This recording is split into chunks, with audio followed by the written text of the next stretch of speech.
സുഹൃത്തുക്കൾ ചേർന്ന് 6 വർഷം മുൻപ് സരോവരത്തെ ചതുപ്പിൽ താഴ്ത്തിയ യുവാവിന്റെ മൃതദേഹം കണ്ടെത്താനുള്ള തെരച്ചിൽ നാളെ രാവിലെ നടക്കും. പ്രതികളെ 3 ദിവസത്തേക്കാണ് കൊയിലാണ്ടി കോടതി കസ്റ്റഡിയിൽ വിട്ടത്. വിജിൽ ഉപയോഗിച്ചിരുന്ന ബൈക്ക് കല്ലായി റെയിൽവേ സ്റ്റേഷന്റെ കാടുമൂടിയ സ്ഥലത്തു നിന്നും കണ്ടെത്തി. 6 വർഷം മുൻപ് കോഴിക്കോട് വെസ്റ്റ് ഹിൽ സ്വദേശി വിജിലിനെ കുഴിച്ചുമൂടിയെന്ന വെളിപ്പെടുത്തലിന് പിന്നാലെ പ്രതികളെ കസ്റ്റഡിയിൽ വാങ്ങി കൂടുതൽ ചോദ്യം ചെയ്യുകയാണ് എലത്തൂർ പോലീസ്.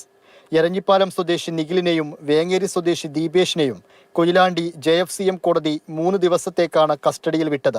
നാളെ കുഴിച്ചുമൂടിയെന്ന് പറയുന്ന സരോവരത്തെത്തിച്ച് പരിശോധന നടത്തും.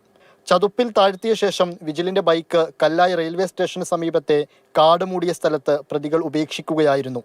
ബൈക്കിന്റെ അവശിഷ്ടങ്ങൾ പ്രതികൾ അവിടെ നിന്ന് കണ്ടെത്തി.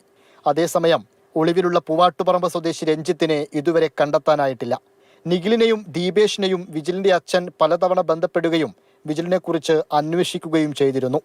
മകൻ തിരിച്ചു വരുമെന്ന പ്രതീക്ഷയിലായിരുന്നു കുടുംബം. ഇന്ന് വരൂ, നാളെ വരൂ. ഇപ്പം ഓരോരോ വിഷു ഓണം കഴിയുമ്പോൾ ഇങ്ങനെ കാത്തിരിക്കുകയാണ്. അവനോരോരോ സാധനങ്ങളൊക്കെ വാങ്ങിയിട്ട് വെച്ചിരിക്കുന്നത്, പാൻറ്റും ഷർട്ടൊക്കെ വാങ്ങി വെക്കുകയാണ്. ഇപ്രാവശ്യം വാങ്ങി വെച്ചിരിക്കുന്നത്. അപ്പം അങ്ങനെ പോവുകയാണ്.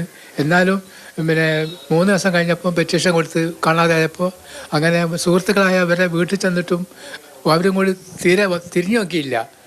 എന്താണ് ഏതാണ്, വിജിലിൻ്റെ അമ്മ ഇവിടെ ഉണ്ട്, അച്ഛനുണ്ട്, അവരെ കണ്ടുണ്ട് സമാധാനിപ്പിക്കട്ടെ എന്നൊന്നും അവർക്ക് തോന്നിയിട്ടില്ല. വിജിലിനെ കുഴിച്ചുമൂടിയ ശേഷം അസ്ഥികൾ പെറുക്കി ശേഷക്രിയകൾ ചെയ്തിരുന്നുവെന്നും പ്രതികൾ പോലീസിനോട് പറഞ്ഞിട്ടുണ്ട്.